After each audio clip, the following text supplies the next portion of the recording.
listeners. We want to ask now, psychologist and organizational consultant, Dr. Camila Focus-Levan, did we forget how to treat one another? Dr. Focus-Levan, what a pleasure to see you back on the show. Well, carving your name on the Colosseum, the Pisa Tower, an ancient Japanese shrine, stripping naked in a Bali temple, sneaking into a closed-off part of the Eiffel Tower, and the list goes on and on and on.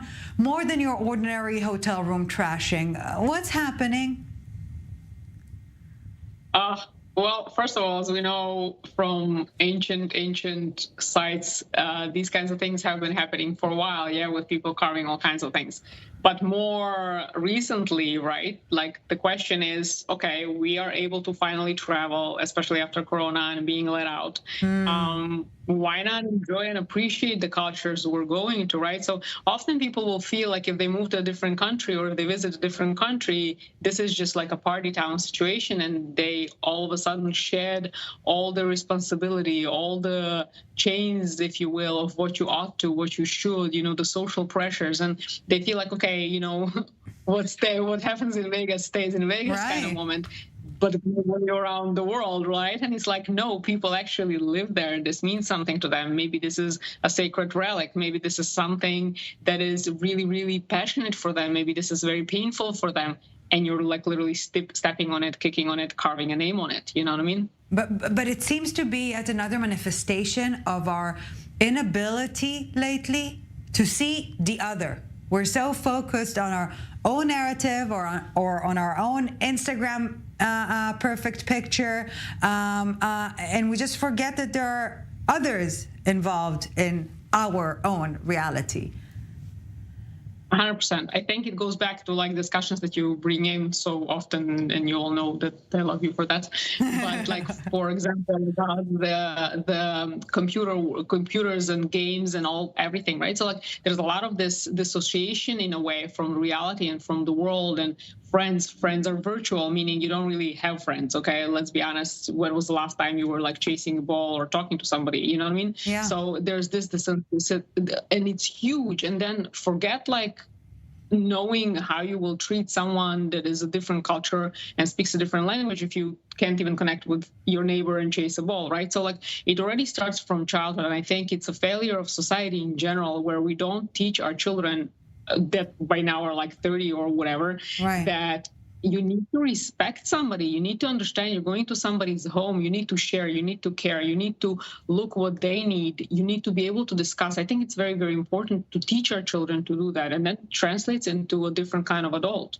And it comes in such a stark contrast, because on the one hand, we want to see ourselves as like citizens of the world. And you've mentioned COVID, and we were all guarded in our own corners. And now the world opened anew. We felt as one big society fighting the same thing. And it seems to be shattering. Amsterdam is somewhat pioneering the no thank you policy. Say, just telling tourists, you know what? If this is how you behave, we don't need you. So are we going to get more guarded instead of making more walls collapse, so to speak? I think it would be very, very, first of all, Amsterdam, I mean, we can understand that. Again, if you're going to come and like ruin our stuff, by the time like a couple of years are down the line, we just won't have anything to show you anyway. So we might as well stop it now, right? So it makes a lot of sense. And I wouldn't be surprised if other countries follow suit, yes. But I think it's very important to maybe have social messaging in terms of like ads or any kinds of education. Throw it in there somewhere in TV, in media, somewhere, some explanations the way you're doing right now, but like also have little ads all over the place just to educate people and to make them understand that this is actually serious. This is actually really offending somebody. You just won't have that country as a place to visit if you keep doing this. And I think it goes back to, again, going back to childhood, right? Of like, it's okay to pick a little flower from the lawn. No, it's not okay to pick a little flower from the lawn. Look how beautiful that flower is for all of us to enjoy, right? This appreciation of the world around you, I think, comes, again, from the little things that aren't so little because they pile up and they build a certain kind of a human understanding of the world around you, right? So it's very, very important. But I think not everything is lost. Just need to have some social messaging that is very active on this topic, because literally we're ruining everything. And you know what? Simply put, it's simply not cool being disrespectful. Just not cool.